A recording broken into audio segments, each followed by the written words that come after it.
Hi, folks. This is Don Meissner with the North Country Fishing Report. You know, I would be remiss right now to not talk about the highlight, I believe, of all fall fishing in this area. We have a very unique fishery just south of us in the tributaries of Lake Ontario, with the Salmon River being the most famous. This fishing is something that you don't get on hardly any other part of the country, and that is when these salmon and trout go into the tributaries from Lake Ontario. The fishing is, it's so unique, you have to experience it or see it to imagine what this could be like. These salmon and trout have so much strength, and especially with the salmon, they're coming in to spawn and die. I don't know if they know they're going to die or not, but they are. And so if you don't get these salmon when they first come in, they're not likely to actually strike your lure thinking it's food. They may open their mouth and it may go in there, and that's how a lot of fishermen fish them. But I talked to my buddy Rocky in Pulaski today, and he said, Don, I'm going to tell you, the Salmon River is hot right now.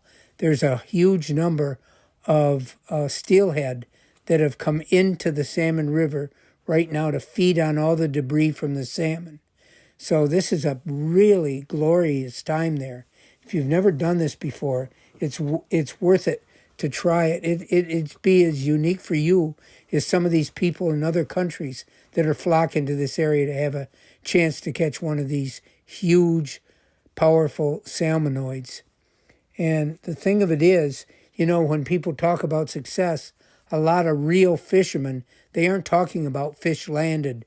They're talking about hookups, how many fish they actually battle with in a given period of time. And my buddy Rocky said that he went out 2 days ago, and he said he had 6 big salmon on using flies. He was fishing for steelhead, so he was using smaller flies and lighter line. But he said the one salmon that they got to the net appeared to be a cross between a Chinook and a coho salmon. And he said it was big. It was over 20 pounds. And he said it was almost purplish in its coloration. He said it was a beautiful fish. So you never know what you're going to get down there. And the steelhead have been fabulous too. And you know, it's not that long a drive down to Pulaski. It's a different kind of fishing. Access can be difficult. There's 3 bridges that you might access around. The 81 bridge, and then they call it, I guess, the two-way bridge. And Rocky suggests, if you've never fished there before, the area around Pineville would be pretty good. And right now, the water level is so low, that's affecting the fishing in sort of a negative way. They're gathered up in just certain pools. It's not like they're spread all over. So, but if you locate them, boy, the fishing has been fantastic, he said.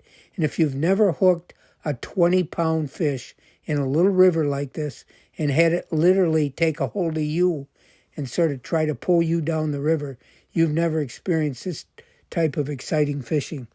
I hope some of you get a chance to try it. Until next time, folks, this is Don Meissner with the North Country Fishing Report.